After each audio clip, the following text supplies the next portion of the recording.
하나님도 두려워하시는 것이 있다. 성경 66권에는 하나님의 백성들이 잘했다 칭찬받는 경우보다 그들의 범죄에 대한 경고의 말씀이 더 많이 기록되었다. 올바르게 사는 사람들보다 그렇지 못한 사람들이 더 많기 때문일 것이다. 이사야는 술에 취한 종교 지도자들에게 경고한 적이 있다.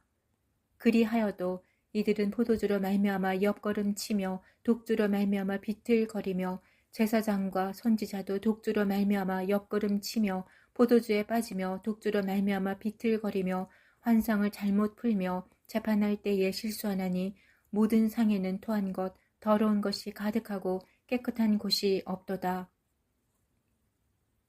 이사야 선지자는 술에 취해 몸을 가누지 못하는 종교 지도자들을 비난하고 있다.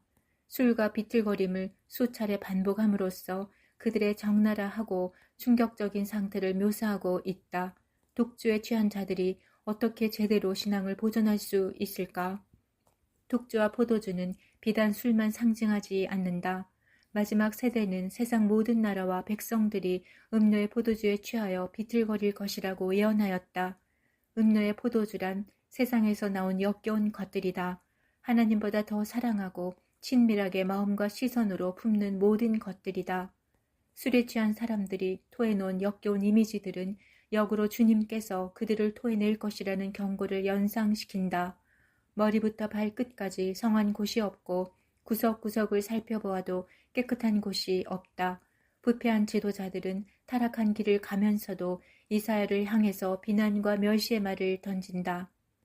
그들이 이르기를 그가 누구에게 지식을 가르치며 누구에게 도를 전하여 깨닫게 하려는가? 젖떨어져 품을 떠난 자들에게 하려는가? 대저 경계에 경계를 더하며 교훈에 교훈을 더하며 교훈에 교훈을 더하되 여기서도 조금 저기서도 조금 하는구나 하는도다. 선지자가 그들에게 경고의 말씀을 선포하자 그들은 듣기는커녕 내가 뭔데 우리를 가르치려 하느냐? 우리가 누군데 감히 내가 어린애 가르치듯 우리를 가르치려 하느냐? 라며 교만을 떨었다. 경계에 경계를 더하며 교훈에 교훈을 더한다라고 하는데 새 번역에서는 이렇게 번역했다. 한자 한자, 한절 한절, 한 장 한 장 가르치려 한다. 그들은 왜 이렇게 교만하게 되었을까? 어떻게 하나님의 말씀을 무시하고 순종하여 거룩하게 사는 것을 우습게 여기게 되었을까? 가장 큰 요인 중에 하나는 시온은 절대로 망하지 않는다는 잘못된 신학 때문이었을 것이다. 현대 교회도 비슷한 문제에 직면해 있다. 이들의 반응을 읽어내려 가면 아무리 나이가 많아도 배우려는 마음을 가지는 것이 얼마나 귀한 것인지를 새삼 깨닫는다. 젊은 사람은 그들의 세대에 따른 문제 때문에 나이가 많은 사람은 고정관념에 빠져 예수님의 신학을 배우지 못한다. 하나님은 이런저런 재능과 색깔을 가진 다양한 사람들을 사용하신다. 그러나 교만하여 배우려 들지 않는 사람은 사용하시지 않는다. 영적으로 교만해지면 이러한 일이 일어난다. 아무것도 알지 못하면서 단면적인 지식으로 자기보다 더 능력이 있는 사람들을 얕잡아 보는 경우가 허다하다. 교만의 술에 취해 있는 것이다. 온갖 교만과 방종에 빠져 있는 지도자들에게 하나님의 심판이 선언된다. 그들은 언어가 다른 나라로 끌려가서 대가를 치러야 한다고 하셨다.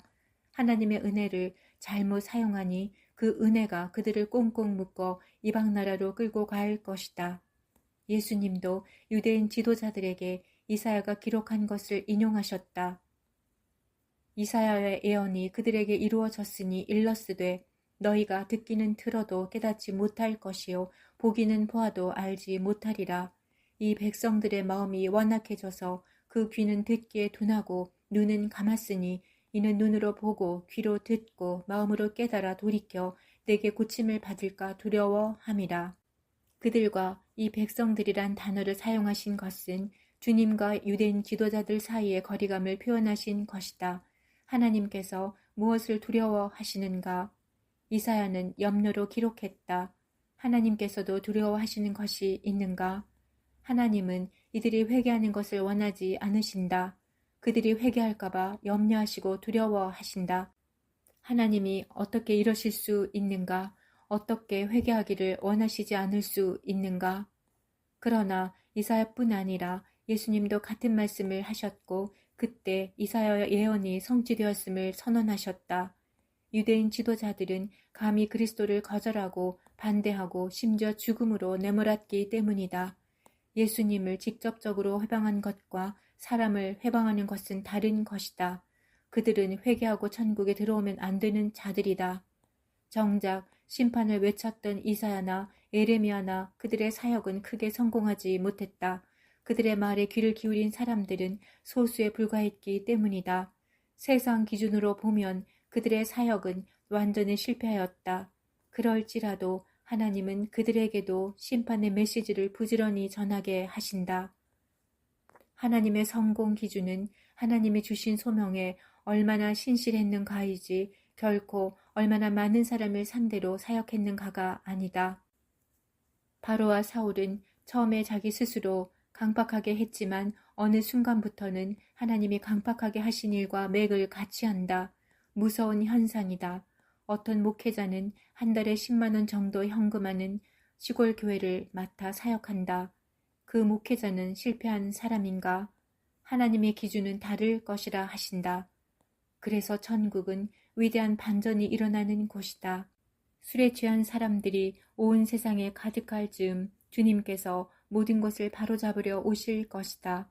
대청소를 단행할 것이고 그들이 자랑스럽게 쌓아올린 문명과 물건들을 대청소하실 것이다. 그래서 자기의 소명을 깨닫고 묵묵히 작고 좁은 길을 가는 사람은 복이 있고 귀한 사람들이다. 그런 사람이 되게 하소서. 아멘.